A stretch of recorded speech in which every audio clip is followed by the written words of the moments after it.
Bonjour, je suis Louis, formateur à la protection civile Paris-Seine et aujourd'hui nous allons voir la conduite à tenir face à une personne en arrêt cardio-respiratoire. Face à une victime au sol, je vais devoir vérifier son état de conscience. Pour ce faire, je vais venir mettre mes mains dans ses mains et lui poser une question et un ordre. Madame, vous m'entendez? Si vous m'entendez, serrez-moi la main. Ouvrez les yeux. Une fois que c'est fait, je vais devoir vérifier la respiration. Pour ce faire, je vais venir mettre une main sur le front, deux doigts sous le menton, et je vais basculer prudemment la tête en arrière. Mes voies respiratoires sont libérées, je vais pouvoir vérifier la respiration.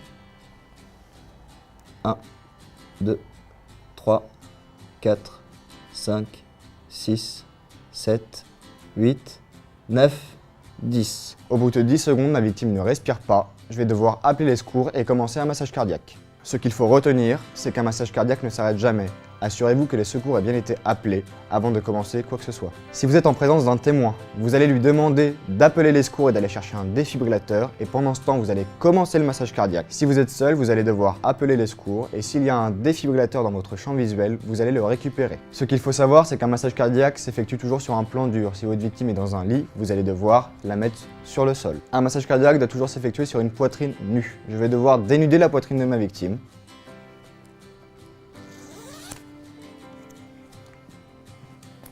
Et je vais devoir mettre le talon de ma main au centre de la poitrine, sur la ligne médiane et sur la moitié inférieure du sternum.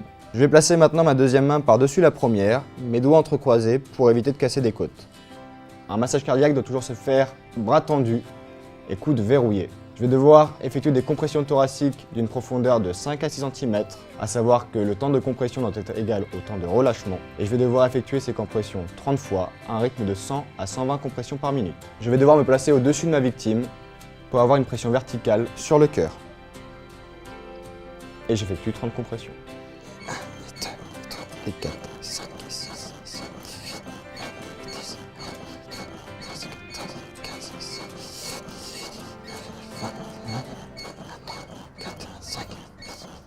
18, 29 et 30. Une fois mes 30 compressions thoraciques faites, je vais devoir effectuer 2 insufflations. Je vais venir mettre une main sur le front de ma victime, 2 doigts sous le menton, basculer la tête en arrière. Je vais venir pincer le nez de ma victime et ouvrir la bouche. Pour avoir une bonne étanchéité lors de mes insufflations, je vais devoir englober la bouche de ma victime avec la mienne. Je vais devoir effectuer 2 insufflations. Les insufflations, c'est un souffle long et continu jusqu'à ce que la poitrine de ma victime se soulève. Une fois que la poitrine se soulève, je me recule et je recommence une nouvelle insufflation.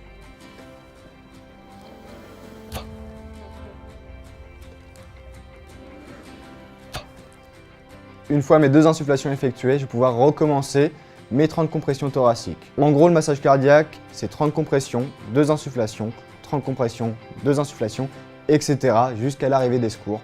On n'arrête jamais un massage cardiaque. Ce qu'il faut retenir face à une personne au sol, c'est vérifier son état de conscience, sa respiration. Si elle ne respire pas, c'est qu'elle est en arrêt cardio-respiratoire. Je vais devoir appeler les secours si je suis seul. S'il y a un témoin, je vais lui demander d'appeler les secours. Et je vais commencer mon massage cardiaque. Un massage cardiaque est très physique. Assurez-vous que les secours aient bien été avertis avant de commencer le massage cardiaque. J'espère que cette vidéo vous a été utile. Si vous êtes intéressé par la réanimation avec défibrillateur, je vous invite à aller voir la vidéo à ce sujet. Et pour ma part, je vous dis à très bientôt sur la chaîne Doctissimo.